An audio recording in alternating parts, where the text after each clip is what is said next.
গতকালের গুলিটা উসমান হাদির মাথা দিয়ে ফুটো করে যায় নাই, এটা বাংলাদেশের প্রত্যেকটা মানুষের বিবেক ফুটো করে গেছে। ৮০ বছর ধরে জীবন্ত লাশ হয়ে বেঁচে থাকার থেকে উসমান হাদির মতো ২ মিনিট জীবন নিয়ে বেঁচে থাকা বেশি সম্মানে। গত ৫৪ বছরে বাংলাদেশ একটা উসমান হাদিকে উপহার দিতে পারছে। গত ১ বছরে বাংলাদেশে শুধুমাত্র একটা উসমান হাদি ছিল।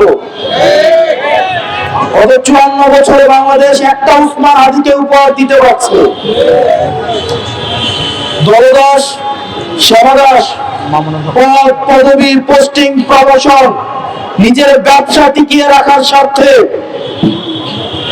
৮০ বছর ধরে জীবন্ত লাশ হয়ে বেঁচে থাকার থেকে উসমান হাদির মতো ২ মিনিট জীবন নিয়ে বেঁচে থাকা বেশি সম্মানে।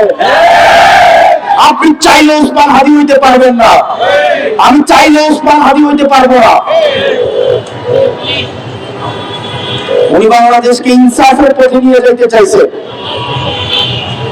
আমরা ব্যক্তি স্বার্থে, দলীয় স্বার্থে, সিটের স্বার্থে, ব্যবসায়িক স্বার্থে, একটা টিভি চ্যানেল পাওয়ার জন্য, একটা গরুর হাটের জন্য, একটা বাজারের ইজারার জন্য, একটা থানা কমিটির জন্য, একটা জেলা কমিটির জন্য, ইউনিয়ন সভাপতি হওয়ার জন্য নিজের মেরুদণ্ড বিক্রি করে দিয়ে আমরা সাবারাস হয়ে থাকতে চাই। রাজনৈতিক দলগুলো দলীয় হয়ে গিয়েছে। প্রিয় ভাইরা, উসমান হাদির কাছে আমাদের প্রতিজ্ঞা আছে। উসমান হাদির যে শহীদ মৃত্যুর যে আকাঙ্ক্ষা, সকল ধরনের দুনিয়াবী লোভ, প্রত্যাশা, পদের লোভ, এগুলোর ঊর্ধ্বে উঠে উনি বাংলাদেশের প্রশ্নটা সবচেয়ে বড় আকার উনি দেখেছেন। দুর্ভাগ্যজনক বিষয়, আমরা ওনাকে ধারণ করতে পারি নাই। গতকালের গুলিটা উসমান হাদির মাথা দিয়ে ফুটো করে যায় নাই, এটা বাংলাদেশের প্রত্যেকটা মানুষের বিবেক ফুটো করে গেছে।